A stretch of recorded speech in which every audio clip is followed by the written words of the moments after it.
Hi, it's Steph. A week ago, I had posted a question on my community tab on my YouTube channel asking if any of you had any questions that I could answer. And while I'm not an expert, I'm happy to share with you any experience that I have from my own garden. So let's go ahead and do my first Q&A video. Thank you to all of you who submitted a question and participated, and I'm going to do my best to answer as many of them as possible. And we'll start with question number 1 that came from DB. I can't believe I'll be the first question, and it was, what are the most deer-resistant plants that work best for you? Now keep in mind that any plant that is listed as deer resistant, it's just a suggestion. What deer eat in one garden might not necessarily be what they eat in another garden, especially if you have baby deer. They're not sure yet, so they'll try just about anything. Even deer who are really hungry, if they're finding food is scarce, they'll try anything once, and then they'll determine whether they like it or not. So deer resistant is just a guide, okay? But it's not necessarily meaning that it's gonna be deer proof. With that said, in my garden, the things that I find to be the most deer resistant are salvia, nepeta, lamb's ear, perennials, those are perennials, also grasses and ferns. And I think that the reason for that is that the nepeta and the salvia might have a off-putting scent, where the ferns, the grasses, and the lamb's ear have different textures that they don't necessarily like. They tend to stay away from things that are fuzzy or have some ribbing. So those are some good things to look for when you're looking for some more deer-resistant plants. In terms of evergreens, there are a few in my garden that they do stay away from and a couple that they do tend to eat. The ones that they stay away from are things like my gold mop cypress, my blue star junipers, my Colorado blue spruce, and they also stay away from my mugo pine. So those are pretty safe, but they do eat the euonymus. I have some euonymus in my garden. They eat those all the time. They also really did some damage on a new holly that I planted. So proceed with caution. Even though something's deer resistant, you just have to watch it for a little while to ensure that they don't really go and eat it. In terms of bulbs, some really good ones are daffodils and alliums. They stay away from those in my garden as well. Katie Cock. She said, when you have a new planting bed, how do you decide where and what plants you will use? Would love some design ideas. I'll share from my own experience. The first thing that I think is most important is determining your light conditions. Are you making a planting bed in the shade or in the sun? That will determine what types of plants you should be looking for. Also, what is your soil like? And not getting really technical, we're looking for real basic here. Do you have soil that is on the drier side, or does it hold a lot of water? And I say that because I have some areas in my garden that are pretty dry, and then I have some problem areas that retain a lot of moisture when we get a good amount of rain. So for me, I'd want to make sure to look for plants that do well in, either dry soils or that can take a little bit of a wet condition or wet feet. So that would be something important to evaluate as well. You also want to choose plants that are rated for your gardening zone. And if you're starting from scratch, start with the bones or the structure of the garden first. So things like evergreens, trees, shrubs, they take the longest to mature and they typically take up the most space. So I would start with those first. And then you want to pay attention to their full grown size. So check the tag and really pay attention to those sizes and, use those as a good guide as to how far you should space things. Because in the beginning, when you're planting a new bed out, it can look like you have a lot of empty space, but you need to allow for growth. And the last tip that I can give you about this is that when you're starting a new bed, something I like to do all the time, which I think is a very common design tip, is to include a green component, a blue component, something that is yellow, and something that offers red foliage. So if you include those 4 colors in your landscape, it'll provide a lot of interest. And lastly, just fill in all of the gaps with some perennials or annuals, as well as some bulbs, so that you can get long seasons or 4 seasons worth of color and interest in your beds.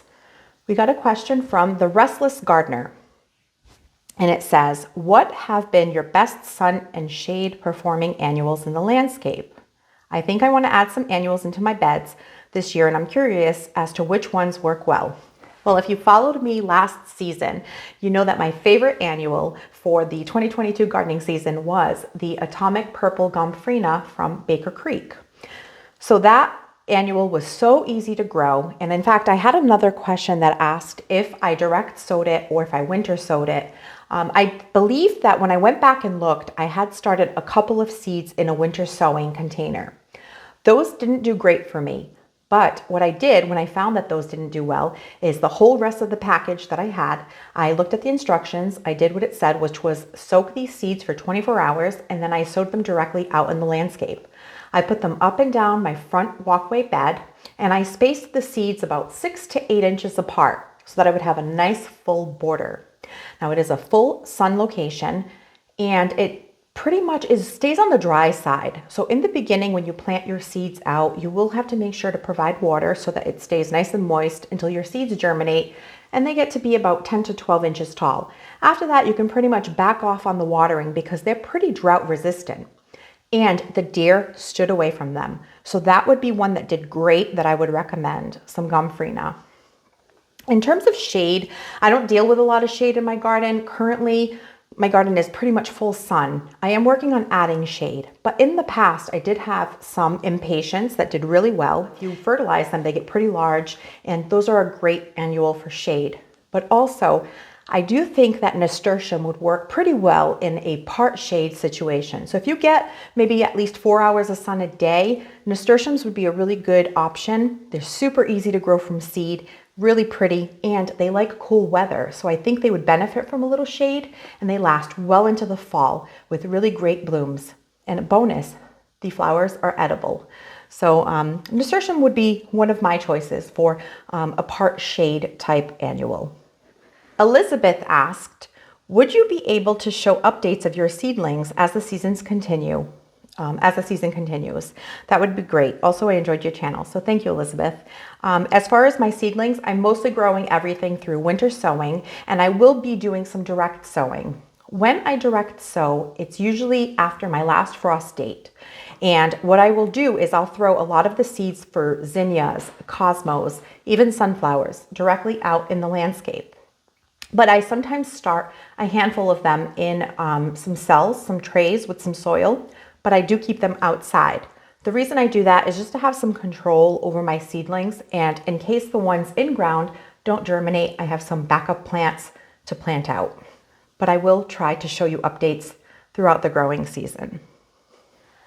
Melissa R. asked, I may have planted my iris too deep, didn't realize that part of the bulb should be showing through the soil. They are leafing out. Should I dig them up and replant? Love the irises in your garden. Also, what summer annuals are you planning for the front walkway? So Melissa, in this case, I would say that you do need to dig up those iris and bring them up higher. They should have the top of the rhizome exposed for the sun to hit it. If it's too deep, you're going to risk not getting any blooms. And with iris, if you've recently transplanted them or divided them, they can take 1 or 2 seasons before they start pushing out blooms again. So if you don't see flowers this year, don't be surprised. It can take a season or 2 before the blooms return. But yes, definitely bring them up higher. And what annuals will I be growing in my front walkway this summer? I am going to be growing Gomphrena again, but this time instead of the Atomic Purple, I bought a variety called, I believe it's Snow White. It's a white Gomphrena. I'm also going to be growing an annual Salvia. So I'm excited to see how those do out in the front walkway. Anna K asked, I love some of the questions are specifically about Gomphrena. Clearly, I'm not the only person planning to grow them. Yes, they are beautiful annual. Here's my question. How do you keep weeds out of your garden? And how much time do you spend a week doing garden maintenance during the growing season? Stuff like weeding, deadheading, etc. As far as weeds in my garden, I do get weeds. So I have to keep after them pretty regularly so that they don't get too out of control. But in general, what I like to do before I put a fresh layer of mulch down is, over the years I have found, if I put a layer of, say, recycled cardboard, newspaper, or even those paper grocery bags underneath a layer of mulch, I find that it buys me more time with having my garden weed free. My garden is pretty large at this point, and it does take a good amount of time to keep it maintained. I do work full time, so I'm not able to spend a ton of time outside during the week. But what I like to do is after dinner, or even while dinner's in the oven, I like to go outside and do things like weeding or deadheading. I want to say that during the week, I probably spend at least an hour every evening, roughly an hour every evening out in the garden. And I do spend probably a good portion of my weekends out there as well, because I enjoy it. So I don't find that it's a chore, but it's something that if you keep up with your weeds, and say you see a weed, you pick it and you throw it away, it never gets to the point where it's overwhelming or too much work. So as long as you do a few minutes a day, you can keep your garden looking okay. Ingrid's Secret Garden, she asked, do you use the winter sowing method for tomatoes? If so, when do you start the process in your zone? So I garden in zone 6B, and I will start my tomatoes this month in March through the winter sowing process. So yes, I do use winter sowing for things like tomatoes and peppers. And last year my tomatoes and peppers did great using the winter sowing method. Ren Hadley, what annuals or perennials do you suggest for planting with iris, especially to reduce weeds? Now, iris are really tall and they have those sword-like strappy foliage. What I would do is I would find a perennial that has a contrasting texture. I was thinking about this, and I think that Nepeta would make a great companion plant for iris, because Nepeta blooms around the same time, but it's also very long blooming. So you'll continue to get Nepeta blooms even when the iris are done blooming. It'll create sort of a mound at the base of the iris. As long as you can still have the iris rhizome facing the sun, I think that would make a really good companion. A good variety that I really like is, if you want to get a more compact one, I have cat's pajamas in my garden, but Walker's Low is a really popular one, and Cat's Meow is a little bit bigger than the cat's pajamas in terms of height and width. In terms of weeds around your irises or around any plants in general, if you plant your planting beds densely, you'll have less weed competition. So if you want to reduce the amount of mulch that you have and the amount of weeding, just plant your beds pretty full. Monica McCauley, her question was, what is your secret for growing such beautiful dahlias? I'm starting for the first time and ordered some tubers. Well, Monica, I will tell you that I don't really have any secrets. The only thing I do is that I prefer not to pot them up in advance. So some growers like to put them in some potting mix in containers, let them grow a bit, and then once they're, a good sized plant, they will plant those out in the garden. It gives them a bit of a head start on the season. But dahlias are a beautiful plant, and I really do enjoy their beauty, but I do not enjoy how much work they are. They're pretty much a garden diva, in my opinion.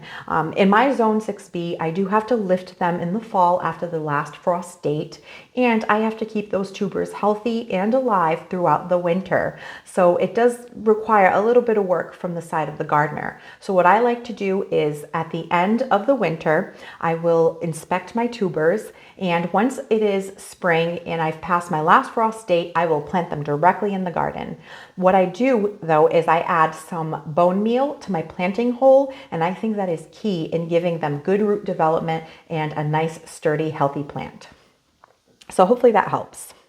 Tina Bambro asked, hello, I was wondering what your favorite gardening items are, such as tools, watering wands, trellises, etc.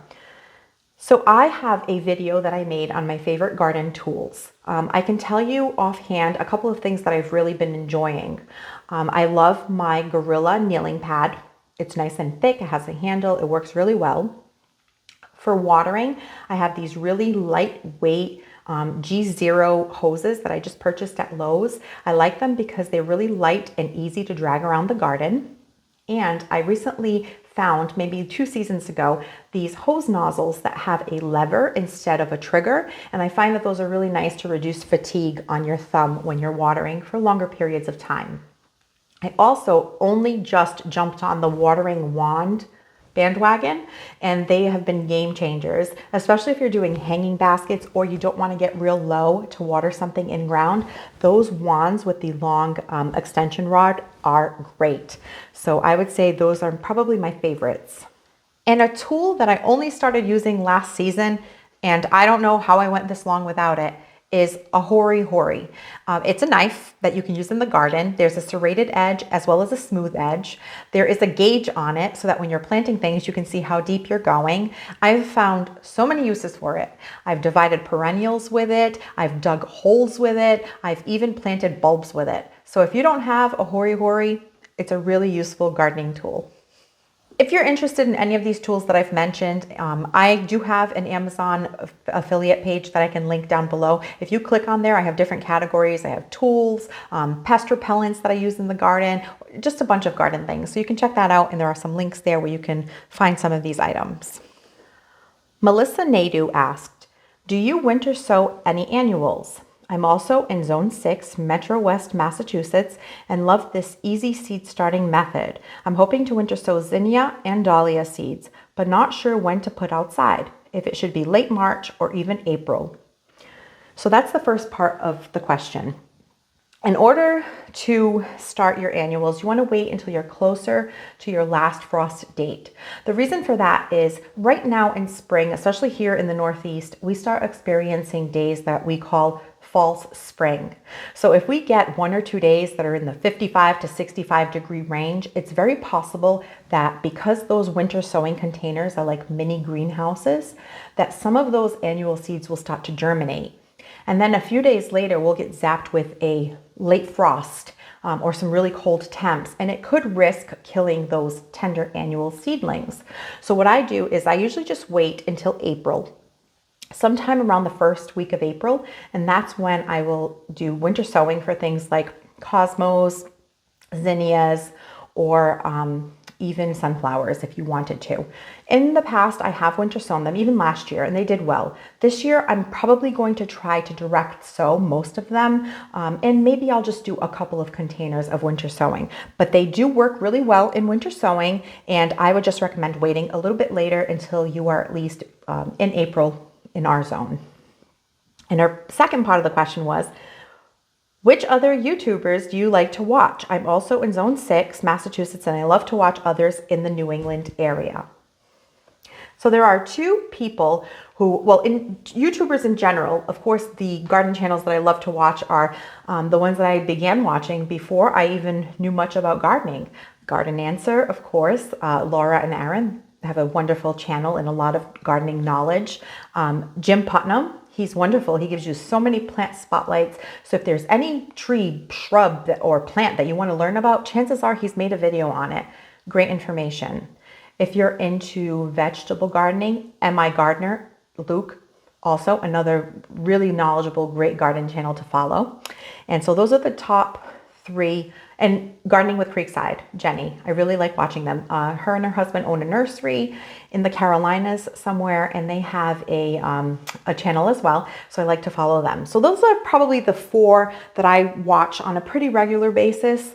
And then Massachusetts specific YouTube channels, there are 2 people that I've met on Instagram and one here on YouTube that do have local channels. One of them is Grown in New England, I believe, with Steffi. And so I will link that channel below. And there is Cape Cod Cottage Garden, who is also a local to me gardener on YouTube. So I'll go ahead and share those 2 channels in the links of the video below. The Southern Daisy asked, hey Steph, when are you moving to North Carolina so we can garden and create YouTube videos together? I can't wait to watch this Q&A video. So Kim is the Southern Daisy. She does garden in North Carolina. She's actually a landscaper by trade, and that is her business. And she also now has a YouTube channel. She's great and she has such a bubbly and fun personality. And I have no doubt that if we lived close to each other, Kim, we would be besties. So thanks for your question. Joe Sweet asked, what garden chore is the most satisfying to you? For me, it's weeding. And I always ask myself, why did you put it off for so long? I'm going to agree with you, Joe. I think that weeding is very satisfying. I actually had a bed that I had let get in a little bit of a disarray last season, one of my back garden beds, and pulling out all those weeds and applying a fresh coat of mulch is like just the most satisfying thing to see. So in addition to weeding, I would say I also like deadheading. So I like weeding, deadheading. I find that a nice tidy garden is really satisfying, and a fresh coat of mulch. It's almost like putting lipstick on when you're going out, right? It's the finishing touch. That's how I feel about mulch. Simply Bloom asked, and Simply Bloom is also another YouTube channel, Simply Bloom channel, and I can link hers below as well. And so Maya's question was, what is something that you are most excited to grow this year? And what is something that you wish you could grow but can't, maybe because of your growing zone? So I will answer that in two parts. So something that I'm most excited to grow this year, to be honest, I'm most excited about the perennials that I'm trying to grow from seed. I made a video a few weeks back about some perennials that I'm growing from seed, including lady's mantle, some pink muley grass, and there was 3 others that don't come to mind at the moment, but I'll link the video here. So I'm excited to see how those do. But also, I'm really excited to go all in on zinnias and cosmos this year. I'm planning on trying to incorporate them in some of my flower beds and to see how that goes. Last year I had them in my vegetable garden, and I found that they got a little bit shaded in some of the spots, so they didn't perform as well. So this year I'm planning to do a little bit more. And the 3 varieties of zinnias that I chose, I tried to stay in a color scheme, the corally, orange, white scheme. And so I picked Polar Bear White zinnias, the Queen Lime Orange, and the Zinurita Pink, which is like a salmon color. So I'm pretty excited to try the combo of those 3 together. And what is something that I wish I could grow but can't because of my growing zone? Our friends in the warmer climates have some beautiful things that I wish I could grow. One of them is Loropetalum, or the Chinese fringe flower shrub. I've been seeing a lot of them bloom in some of my zone 7 and up garden friends' gardens, and it is a really interesting shrub with these fringy little flowers that are very similar to, say, a witch hazel. So that is one shrub that I'd be interested in growing. Another thing is foxtail fern. Foxtail fern are beautiful. I recently went to a local botanical garden and they had a bunch of them inside the conservatory, and I thought it was just so beautiful. And I wish that I could grow that here in my zone 6B, but it is too cold and we can't. And another thing is agapanthus. So agapanthus is beautiful. They almost look like a very tall allium with strappy foliage, but I've only ever seen them in warm climates. When I took my boys to Disney a few years ago at the resort, they had a ton of this plant. And of course, as a gardener, I had to find out what it was and if I could grow it. And I can't in my climate, but I think it's beautiful and wish I could. Michelle France had a question about direct sowing my gomphrena and if I've tried winter sowing with it, which I've already answered earlier. So yes, I have tried it. The winter sowing wasn't too successful for me with the gomphrena, but soaking them overnight and planting them direct worked wonderfully. And I will sow them outside direct once our last frost date has passed. Michelle McCabe. And the question was, what do you do with your garden waste? How do you budget for plants for the year? And how do you know all this wonderful information? All right, so let's go starting with the first part. What do I do with my garden waste? I live in the country and we have a large wooded lot in the back of my garden. I am able to dispose all of my garden clippings and cuttings and anything that we clean up out in the back of our property. So that is fairly easy for us, fortunately. Our grass clippings, all of that goes way in the back of the woods. I probably could compost it, but I am terrified of composting for the simple fact that I'm afraid of rodents. One of our neighbors has a compost pile and they had a problem with rats getting into it. And so for that reason, I was completely scared off by the process and buy bagged compost or get delivery compost instead of making my own. So so that's what I do with the waste. How do you budget for plants for the year? In general, I am a frugal person and I do budget for most things in my life. But what I do with plants is that if I have any extra spending money, instead of, say, getting a manicure, I will buy some plants. Or instead of getting a new top, I will buy plants. So that's what I do. I just use my personal spending money to buy a couple of plants. And on occasion, if there is a larger purchase that I want to make, I will start squirreling away a little bit of money to buy that thing. Usually wait for special occasions. Like recently, I was was able to get a water fountain or a water feature for the garden on my birthday. Last year, we bought a Heritage River birch, and that was a significant expense. So for things like that, we kind of plan ahead and work it into our budget. But for the most part, if I'm just going to the nursery or to Home Depot or Lowe's and I want to pick something up, I'm just using my personal spending money. And how do you know all of this wonderful information? Just from making lots of mistakes. That is the truth. Gardening is very much trial and error.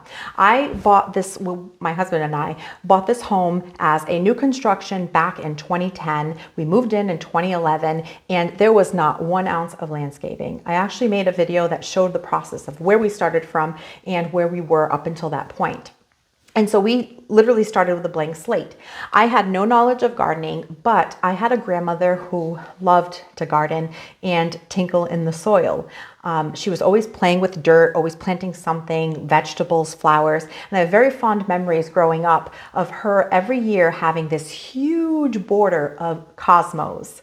So cosmos always bring me good memories of that time in my life. When I got a bit older and now we had a home that needed landscaping, it wasn't in the budget to hire anyone to do that work for us. We did have our lawn, the sod delivered, the irrigation installed, and we had everything kind of fixed, the beds cut out. But it was my job to kind of pick the plants and get them all planted. For the first 3 years that we lived here, we couldn't do anything. But finally, by year 3, we started thinking about getting our front beds done. And I was 7 months pregnant with my second child, and I just started going to the box store because it's what we could afford. And I picked up a lot of shrubs and things that I have already ripped out because they were mistakes. I didn't know better. And so there was a lot of trial and error. So over the years, I've taken more of an interest in gardening. I've done a lot of research. I've watched those channels that we talked about and have learned a ton of things. And really just from going out there and playing in the yard is how I figure things out. And I'm happy to share anything that I know. Lena Corey asked, "Hi, what flowers, plants, and vegetables will you plant in the spring?" I'm mostly just doing whatever perennials I have in the garden, like the bulbs that I planted in the fall, those are going to be blooming. The only spring things that I plan on planting are spring cool weather vegetables out in my veggie garden. In fact, I'll share with you right now which ones I'm going to grow. I recently went to the Dollar Tree and I knew that they had all of their seeds out. So I picked up all of these seeds that I'm going to grow for my spring garden. Lettuce. Parsley is actually going to wait a few more weeks because that one is a bit of a warm weather plant. But cilantro is an herb that I'm going to plant instead of parsley. Peas, snap peas, sugar snap peas, delicious. This is a great garden snack. If you're out there, just pick it off the vine and eat it. Delicious. So that one. Carrots, I'm going to plant, this variety is red cord chutney. Some spinach, this one's the Bloomsdale long standing. A garden bean. This one is improved bush type bean, and it says after last frost in spring. So this one I'm going to plant a little bit later. Some beets and radishes. So of all of these, the only two that I'm going to hold off on is the parsley and the garden bean. But in spring, I'm going to plant cilantro, as well as spinach, carrots, snap peas, lettuce, radishes, beets. So those are all good spring crops. I still have to buy some kale seeds because I don't have any, and that would be the other thing that I'm going to grow for leafy greens, some kale. It's a great time of year to grow a lot of these. They'll do really well up until it starts getting really warm, and at that point you can open up that space to plant your tomatoes, your peppers, and your cucumbers. So that's what I'll be growing. If you've never bought seeds from the Dollar Tree, I would encourage you to try them. They're actually pretty good. I've grown them for quite a while and they always do well for me. They are 4 for $1. Even though everything else has gone to $1.25, their seeds are still a 4 for $1, which is a great deal. I have bought seeds at the box stores and even they are affordable there, but even their seeds are anywhere from $1.79 to upwards of $4. So if you compare, the Dollar Tree is a better buy in terms of that. But give them a shot. They have a good amount of vegetable seeds as well as flower seeds. I actually buy my alyssum seeds there and they've done really well for me in the past. They even have zinnias, cosmos, even lavender and daisies. So check it out. It's a good deal for seeds. Declaring Variables asked, which plants need minimal care? In my garden, I find that salvia, nepeta, is really low care. I just added the Helen Von Steen Lamb's Ear last season. It has been wonderful. It is a blue-green color, fuzzy foliage, has great texture, it looks beautiful, it's nice and mounded, and I've really been enjoying it. And so it's been really low care. And it requires no deadheading. The other things I really enjoy that are low maintenance are things like grasses. I have Hamlin, and another grass that I enjoy that's narrow and not too tall is the Carl Forrester reed grass. So I would say that besides evergreens, which are pretty much, they take care of themselves as long as they have proper water and light conditions, those don't need any work. I would say that things like the grasses, the Nepeta, the Salvia, the Lamb's Ear, are pretty low fuss and minimal care in my garden. If you want to find, if you want to know which plants are the most care, that would be roses. I actually don't do great with roses, don't love them, but that's a story for another time. Okay, so thank you so much. That takes us to the end of the Q&A video. Maybe this was a little bit longer, but I hope that I addressed most of your questions and that you found this informative or a little bit entertaining. If you did, if you could hit that thumbs up for me, it would really help my channel grow. I do appreciate all of the comments that you provide for me on all my videos. I'm always happy to answer questions in the comments whenever I'm able to. And thanks for submitting these questions for today's video. I'll catch you in the next one. Thanks for watching this video. If you liked it, please hit the thumbs up button. And please consider subscribing so you don't miss any of my future videos. And we'll see you soon.